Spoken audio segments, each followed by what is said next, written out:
તો ગાઈસ જો અત્યારે આપણે જોઈ રહ્યા છીએ ટીવી. તમે જોઈ શકો છો. આપણે ચલાવો મમ્મી ભાઈ દીએ ને પૂછીએ ચલો શું બનાવવા જોઈએ. રોટલી જ નહીં હોય લગભગ. ચલો મમ્મી શું બનાવવા બોલો. આજે હા આજે બનાવું આલુ પરોઠા અને ડુંગળી અંદર નાખીને મસ્ત પરાઠા બનાવું છું. અને મસ્ત બાજુમાં દહીં હશે અને દહીં ઉપર મરચું નાખેલું છે, મીઠું નાખેલું છે, જીરું નાખેલું છે. મસ્ત ડીશ તૈયાર થવાની છે. રોટલી નહીં. બટાકા ના આ બટાકા બફાવા માટે મૂકી દીધા. બટાકા બફાવા માટે મૂકી દીધા. આ ડુંગળી હવે ક્રશ કરીને પછી મસ્ત પરાઠા બનાવું બે ભાઈબંધ માટે. હા તમારી ચીમની યાર એટલું મસ્ત લાગે ને. બીટુ નું તો હા પરીક્ષા પરીક્ષા નહીં લ્યા એટલે બીટુ નો તો ઉપવાસ ચાલે એમ. ઉપવાસ રોટલી ચમ નહીં બનાવી એનું કારણ એ પરોઠા કે રોટલી મૂળ તો લોટનું જ આવવાનું, મૂળ તો વણવાનું, શેકવાનું બધું જ હોય. રોટલી સિવાય મજા આવે નહીં. એ રોટલી જ હોય. રોટલી તો સાદી હોય. આ અંદર ટ્રફિંગ કેટલું બધું ભરાશે ખબર હે? અંદર બહુ બધું ભરાશે. રોટલી સિવાય મજા આવે એટલે આ રોટલી જ કહેવાય. એક જાતની રોટલી જ કહેવાય યાર. એ ચીમની ચાલુ કરીને જો પાછો ખાવાનું બનાવી હવે કરી દેશે. લે હવે ડુંગળી હું બધી ક્રશ કરી દઉં. પેલા બટાકા બફાય તારજો. ડુંગળી ક્રશ કરવાની. સિદ્ધપુરા તેલે બોલતો હતો કાપી દઉં ડુંગળી. કાપી તો ખરા. ના બોલે બધા એમાં ફેશન ના કહેવાય. એવું તો બોલવાનું આવે છે. એવું ના હોય. જોઈ શકો છો આ લાઈટ આપણી. લાઈક કરો, કોમેન્ટ કરો અને કોઈ બીજું લાઈક મસ્ત પરોઠા વણતા ફાવે. ખમા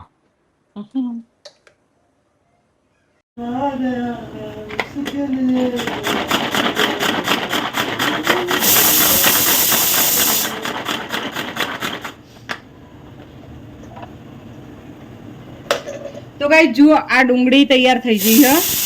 એક બાજુ કુકરમાં સીટીઓ વાગી રહી. બટાકા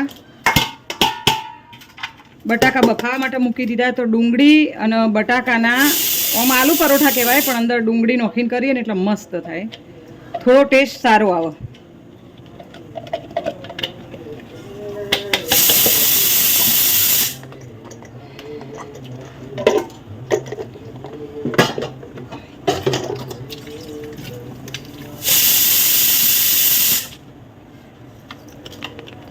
તો હું શું કરું ખબર? બટાકા સોલી અને ટુકડા કરીને સીધા બફાવા માટે મૂકું ને એટલે છે ને આપણે જલ્દી આમ સોલ બોલ કાઢવો ના પડે અને મસ્ત થઈ જાય. જલ્દી આમ ફટાફટ આપણે ઠારે એટલે સીધું જ અંદર નાખી દેવાનું. આ તો આખા દિવસનો કોઈ બ્લોગ શૂટ કર્યો નહોતો કારણ કે તબિયત સારી નથી એટલે કર્યો જ નહીં. બહુ બધી સીટીઓ વાગી ગઈ એટલે આખા દિવસનો કોઈ બ્લોગ શૂટ કર્યો જ નહોતો કારણ કે પગે કાલ ઢેચણમાં દુખાવો થતો હતો. એ વળી થોડું આરામ થયો પણ મગજ ભારે ભારે હતું. પેલું નોકરી જવું આવું ચાલુ રહ્યું ને રૂટીન 4-5 મહિના જેવું. એટલે જેવું કે થોડું થાક જેવું થઈ ગયું હતું. એટલે એકદમ આપણે કીધું નહીં કે કોઈ કામ કરતાં કરતાં તમે ડાયરેક્ટ આરામ કરવા મળો ને એમાં આપણને થોડો થાક લાગી જાય છે. એટલે એવું થયું હતું થોડું. હમણાં 2 દાડા એવું રહેશે થાક લાગે એવું પાછું હતું એવું ને એવું બધું થઈ જશે એટલે એવું હતું. એટલે આખા દિવસનો કોઈ બ્લોગ શૂટ કર્યો નહોતો પણ મેં કીધું કાલ હું બ્લોગ શું મૂકું. તો મેં કીધું અમે જમવાનું બનાવું તો પડે. સૂકો દહીં કપડાં વાળીને મૂક્યા અને બસ આ જો બટાકાના બધું કરીએ હવે. ચલો બ્લોગમાં બન્યા રહેજો. જો હું કીધું હતું ને કે આપણે બટાકા ડાયરેક્ટ સોલીને જ બાફીએ ને એમાં બહુ મજા આવે. સીધા જ મેચ થઈ જાય. જુઓ સીધા હવે આપણે નાખી દઈએ. ધોણા મસ્ત સમારેલા પડ્યા લીલા લીલા ધોણા નાખી દઈશું. ડુંગળી તો નેચે જતી રહી છે. ઉપર મેં લોટ ચાળ્યો એટલે થોડા ગરમ હોય એટલે બીજા બધા મસાલા કરો ને તારજો ઠંડુ થઈ જાય.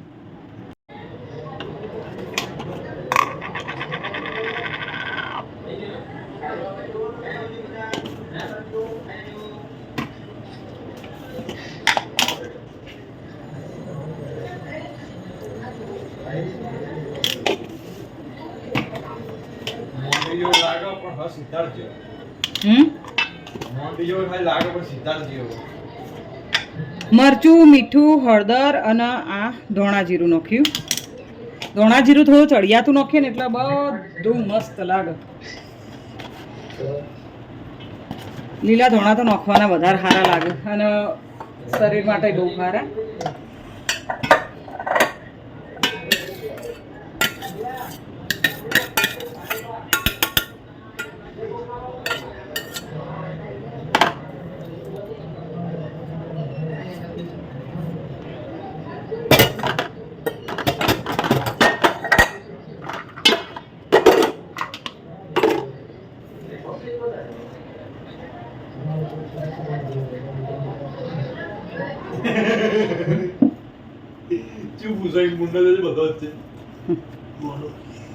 ક્રિશ્યુ દૂર બેઠો બેઠો સિરિયલ પેલી એ જોવો બ્લોગ ને એવું બધું જોવો એટલે મને વાતો કરે જાય અને બ્લોગ જોઈ જાય.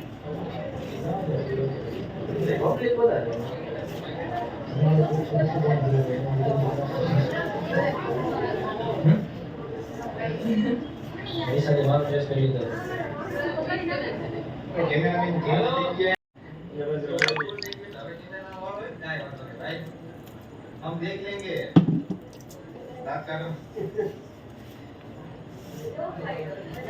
हाँ हाँ बेटा काय वांधो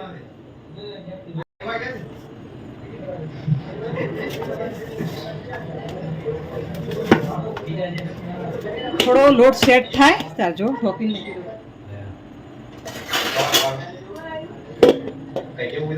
10 મિનિટ માટે મૂકી દઉં. ગાઈસ જુઓ બિટ્ટુ માટે મસ્ત તળેલા બનાયા મરચા. આ બાજુ મરચા બની રહ્યા છે અને એમાં સાસ નોખીને મસ્ત બનાવ્યો મોરૈયો. અમારા બિટ્ટુનો ફેવરેટ, એનો ઉપવાસ છે.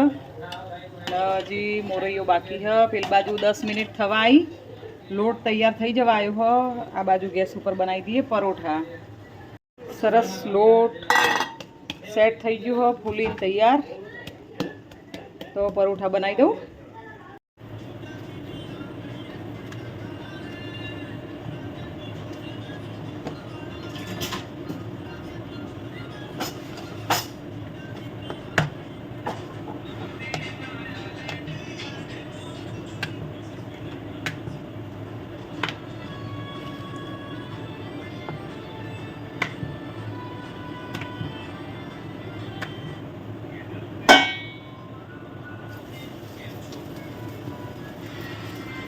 પહેલાં તવીમાં મેં થોડું તેલ લગાવી દીધું હતું એટલે થોડું મસ્ત બને ને. જાડા જાડા મજા આવી જાય ખાવાની પરાઠા.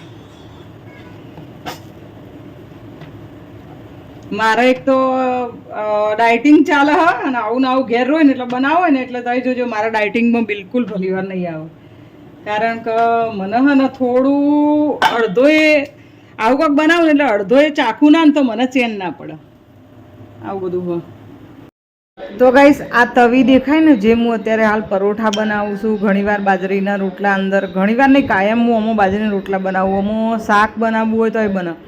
આ મારા મમ્મી પપ્પા શેદરોણા પૂજા કરતો હતો તો શેદરોણા ગોમમાં આવી તવીઓ એ ટાઈમે મારી માનસી લગભગ હશે મહિના 1.5 મહિનાની અને હું લાવી હતી. એટલા વરસથી માનસીના વરસ થયા ને એટલા વરસ થઈ ગયા તારની આ તવી હું રેગ્યુલર આવી રીતે તવી વાપરું. ખાલી રોટલી કરવા માટે પેલી પટલી તવી આવે ને એ રીતે તમે જોજો રોટલી માટે અલગ હશે. તો અમો બાજરીના રોટલા, કોઈ નાના મોટું થોડું ઘણું શાક બનાવવું હોય તો બસ આવી રીતે પરોઠા. બાજરીના રોટલા તો મારે બધેલા જ છે અંદર.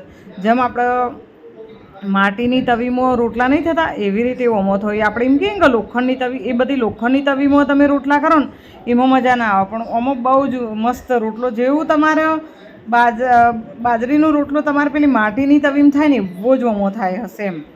એટલે એટલા વરસથી માનસીન વરસ થયા ને એટલા વરસ થયા તવીનો બહુ જ મસ્ત તવીની અકડી આ રહીએ. મા મમ્મીઓને 3 બુનોન લેવરાઈ હતી તવી, ઈકણ વેચાતી હતી તે. પેલી 2 બુનોન શી ખબર શક નહીં એ ખબર નહીં. તો જુઓ એક પરોઠો બનીને તૈયાર થઈ ગયો. હવે ફટાફટ બનાવી દઉં બીજા. મસ્ત પરોઠા થાળી ભરીને બની ગયા. આંચલ પણ મને લાગે આવી જઈ. તો હવે જમવા બેસી જઈએ છીએ. આંચલ આવી? આંચલ બેન આવી ગયા છે. મને ખબર હતી આંચલ જ આવી છે. કર દો ખાન. લાઈટ કરજે ભાઈ, કર ને લાઈટ. બાબુ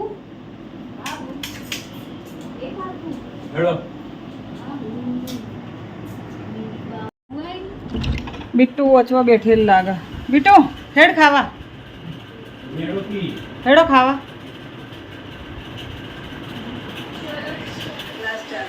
હા એટલે તું થોડી વાર રહીને આવે, હાલ જ આવું સંગાત જ. હા હેડો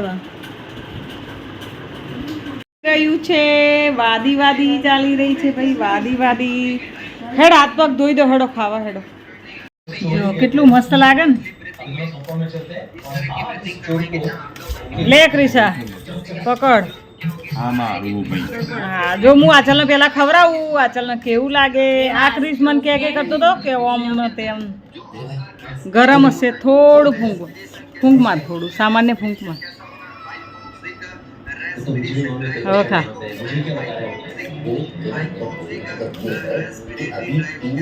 ડુંગળી અને બટાકું બે ભેગું કરીને મસ્ત હે ને. ચાલુ કરી દો ખાવાનું. ખા દે ને ભલે ને ખાધો. આ બહુ બધા બનાયા હો.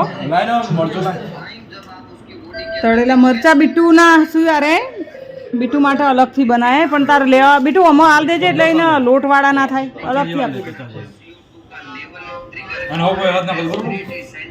આ મીઠું કોઈ નોખવું હોય તો ગાઈસ જુઓ આ તો આજનો અમારો વ્લોગ. તો ગાઈસ જુઓ આ તો અમારો આજનો વ્લોગ. તમને કેવો લાગ્યો? લાઈક કરો, શેર કરો ને કોમેન્ટ કરો. બસ બીજું કોઈ કહેતી નહીં, આટલું કરી આપજો. લાઈક કોમેન્ટ ને શેર. આવા નવા વ્લોગ લઈને અમે આવતા રહીશું. Take care. હર મહાદેવ.